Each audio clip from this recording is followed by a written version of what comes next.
proven math other than that shows.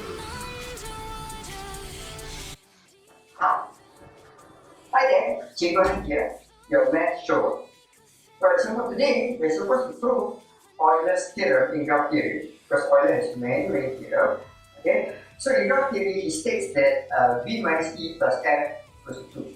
Okay, let's start with some basic definitions. Okay, V stands for vertex, the number of vertex. Okay, so in our diagram here, okay, vertex is the dots in this figure. Okay, so it's just 1, 2, 3, 4, 5. Okay, and then E stands for edges. Edges are the lines connecting two vertex or two vertices. Okay, so in this case we count it as 1, 2, 3, 4, 5, 6, 7.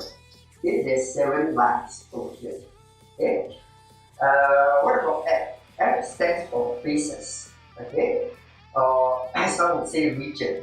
Okay, so how do we define region or faces? How do we define faces? Okay, if you see a cycle, okay, that means the vertex joins up, okay, and forms a loop. Okay, that will be considered one face.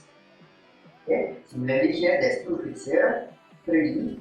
Okay, but there's also one more rule that anything outside the vertices, okay, is also considered one face. That's right here. Okay, so that's the definition. So we see that there are 4 faces. So let's see whether the formula applies here in this particular diagram. Okay, V earlier was 5, E was 7. So 5 minus 7 is negative 2. Faces is 4.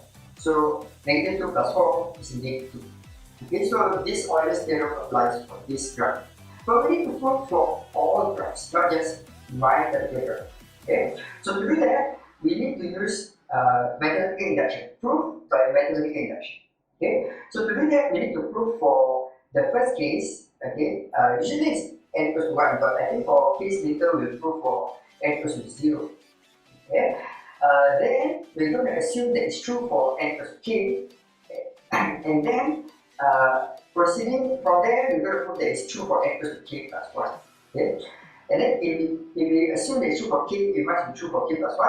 Therefore, by mathematical induction, since we proved the first case, we need to continue on, second case, third case, fourth case, and so on and so forth, and it's true for all. Right? Okay, so let's start. Okay, for now, our n rank will be focusing on the number of edges. Okay, so let's start, as I should say earlier, right? Let's start with E is equal to 0. Okay, that means what we're trying to say is the V is actually 1. Okay, let's just write here. Okay, the focus is the edges. Okay, so it's just a point. Okay, as mentioned earlier, there's a face here, F1. Okay, so let's see. Vertex is 1, edges is 0. So 1 minus 0 plus face is 1. So 1 minus 0 plus 1, 1 minus 0 plus 1 is 2. Okay, so it's true for 0 edge. Okay, so for the first case it's true. Okay, so let's assume,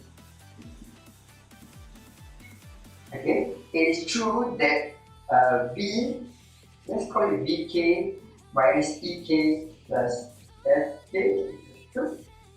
Okay, so let's assume it's true for any graphs, okay, that has k number of edges, okay, k number of edges or less. Okay, k number of edges or less. Anything k or less is true.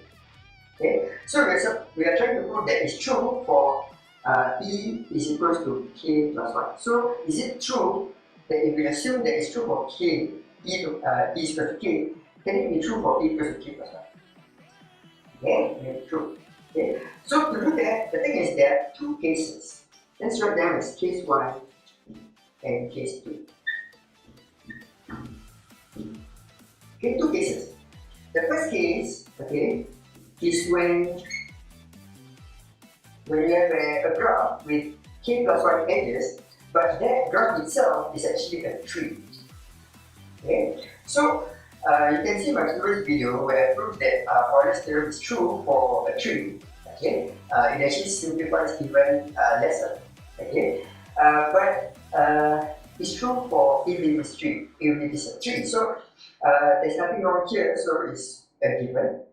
Okay, but what about a case where you have a graph with k plus 1 edges, but it's not a tree?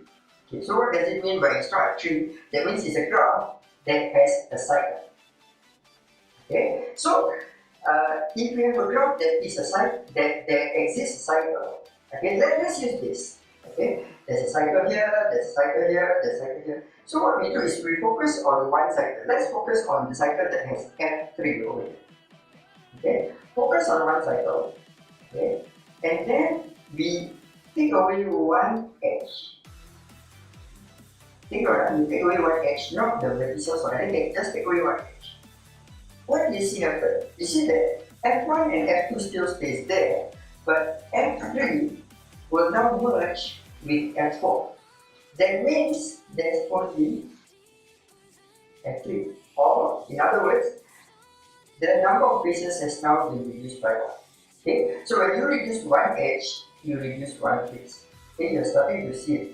When you minus 1 here and minus 1 here, something will happen. Okay? So let's say okay, we have B. B BK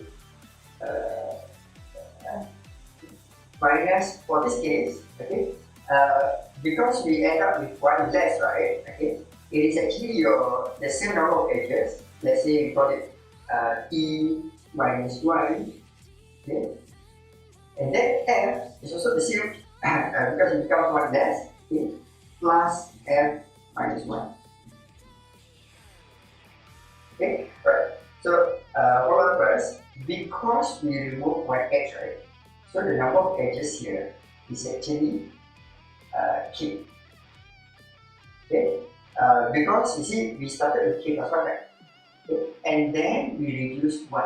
So now the number of edges is k. Because the number of edges is k, we are allowed to use this. Because we assume that anything k or less, we can actually use this. Okay, so that's why I use this. Okay, so let's see what happens here. We have B, okay, minus E plus 1 minus, plus F minus 1. Okay, what happens? The 1 and minus 1 will delete itself, so we are left with B minus E plus F. Okay, is equal to E. Okay, so removing one edge, the Euler's theorem still holds. Okay, so if you can imagine if I added it back, added the edge back in, I'm just going to plus 1 to the edge and plus 1 to the faces. Okay, it's not going to change the formula in any way, right? Okay, so these are the two cases, and we have proven that it's true for the graph where the edge is k plus 1, assuming that the graph where the edge is k is true. Okay, so therefore, by mathematical induction, we have proven that Euler's theorem is true for all values of k, or all values of x. Right? Okay, so remember, shower yourself with math, and math will show itself.